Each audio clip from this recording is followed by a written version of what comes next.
Hello, this is Betty from Betty's Harvest Right Freeze Dryers group on Facebook. I have 2 trays of soups that I had made previously, froze them in quart-size freezer Ziploc bags. You can see, whoops, that one just broke very easily when I tried to pick it up. I was going to break it for you. This is a ham bean soup. And when you have multiple items, it might be a good idea to put a piece of paper in there with written exactly what you have in the block, especially when they all look very similar to one another. But this is ham and bean soup, and it is extremely dry, breaking up very easily. You can see the whole bean there. You pinch it, it powders. As all freeze-dried food, when it's completely dry, will powder when pinched. If in doubt, do that. And you also want to use your bare hand to pinch the largest pieces on each tray to confirm that it is not cold, especially in the center, or damp in the center, which would signify that your food is not dry.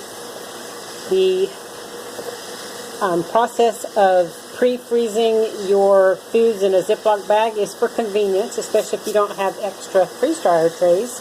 You can freeze them flat on your shelves or on a cookie sheet, and then stack them somewhere within your freezer a little bit easier than you can the trays. So that's just a little tip for you. Now this other tray has some beef rice and tomato soup that I had made. You can see the underneath. Sometimes you'll see darker splotches on the underside of the food that you had frozen in either one large tray, so it's one big block, or like these are in smaller quart-size blocks.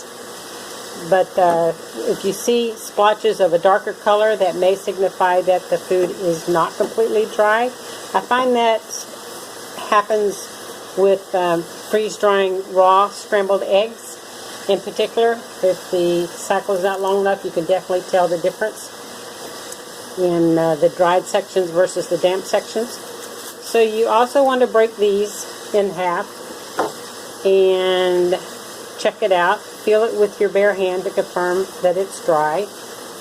You want to do that before you bag it up, because you never want to vacuum seal your foods if they're very cold, especially not if they're damp. You want to run extra dry time, and if it's very damp, you want to add several hours to your dry time, not just 30 minutes or an hour.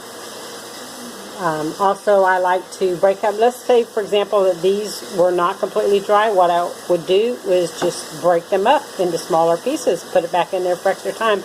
I would not leave them in the block form.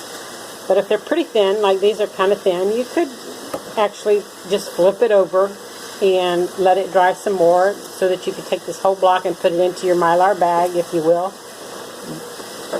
which I may do that for 1 or 2 of these. I do like to have the soups that I freeze dry in jars, so my husband can take them to work for his lunch. It'll be a little easier and less expensive than going out to eat at restaurants. The cycle here took, let's see, let me look at my screen. Took exactly 45 hours and 14 minutes to freeze dry 4 trays of soups. If you'd like to learn more about freeze drying at home using a Harvest Right home freeze dryer, please come check out my Betty's Harvest Right Freeze Dryers group on Facebook. We'd love to have you there. My link to Harvest Right is in the description box below. If you'd like to help support my channel, use my link when purchasing online your new freeze dryers. If you have any questions, just write them down below or send me a private message through YouTube. I'll get back with you and answer any questions that you might have. Thank you so much for watching. Have a great day.